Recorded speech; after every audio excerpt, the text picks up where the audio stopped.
Last note before we get into the 4 first-round games has been a very popular topic of conversation this week in college football. It is the calendar. We do this every December, but I think this year with the expanded college football playoff, more meaningful games and more games in December that mattered. I think the overlap with the transfer portal has been a little bit more of a focal point.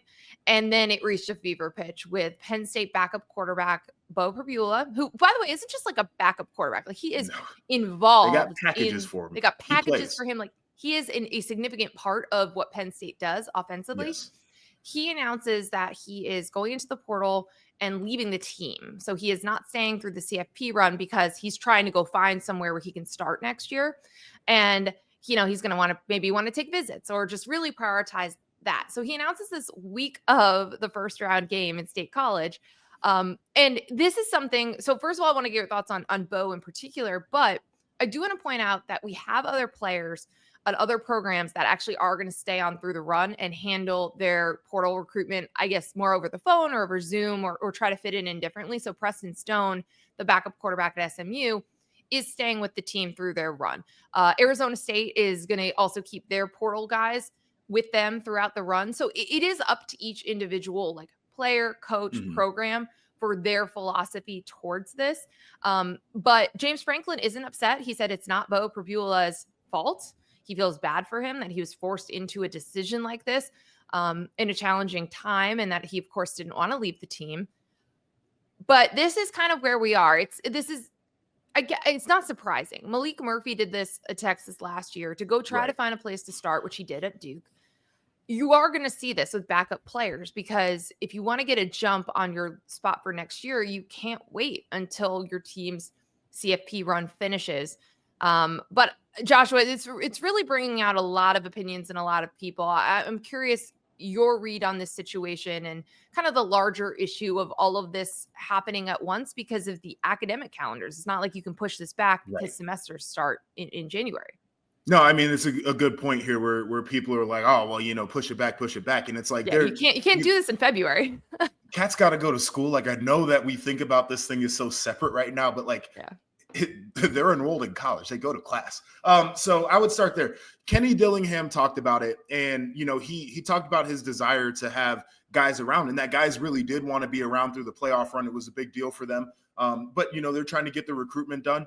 And he basically laid it out like, we want these guys around, but we want what's best. If there is a guy who feels like he needs to take visits, we totally understand that, whatever the case is. James Franklin expressed his disappointment in the situation, but not in his backup quarterback. And I do want to commend these guys who know their players are in a really difficult spot and understand that their teams are going to be in a tough spot as they're preparing to go pursue a championship. The leadership from them to not make this an issue about the players and they have too much power and they're hurting our team, but how the structure of what's going on is really the thing that's hurting the players and the team. So I want to start right there. For Beau, I totally get this. And I know a lot of guys are transferring now without necessarily taking visits or getting on campus.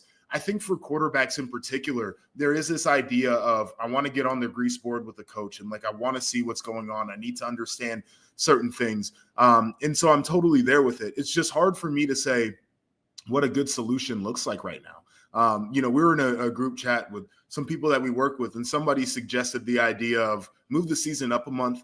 Championship game is played right before Christmas in December. And I know it sounds like a crazy thing to do, but I think crazy times call for crazy changes from the standpoint of you can't have your free agency period going on during the most important part of the season, in my opinion, which is championship season.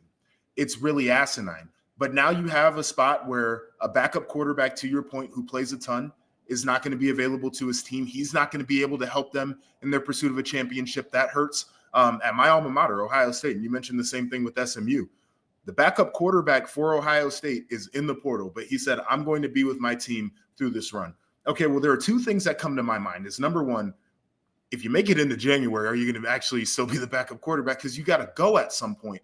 But number two, I think it would be really difficult to be fully invested in your role as a backup while you're actively courting other teams. And this is not to disparage the young people.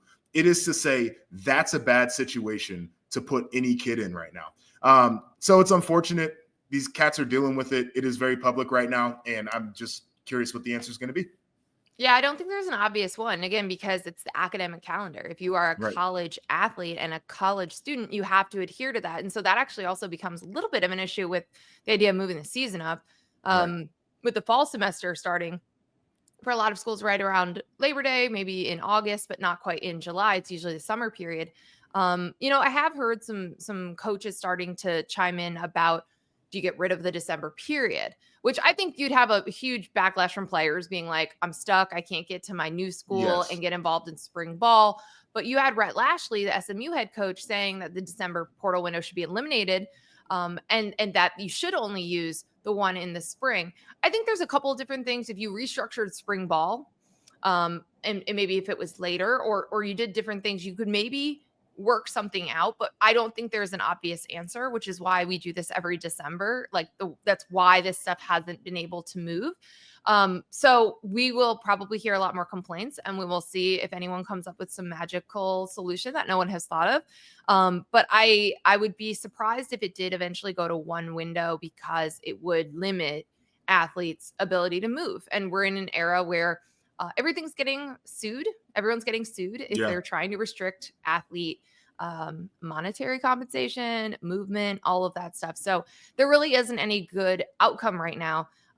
You just got to hope that, nobody is dealing with injuries. I'm knocking on wood.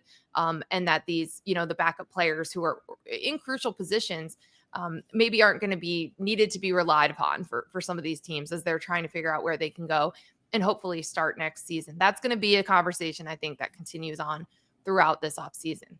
No doubt. It's going to be a really intriguing one to follow. And again, it doesn't seem like there's a very obvious solution. So certainly could be an opportunity. We're talking about the same thing next year.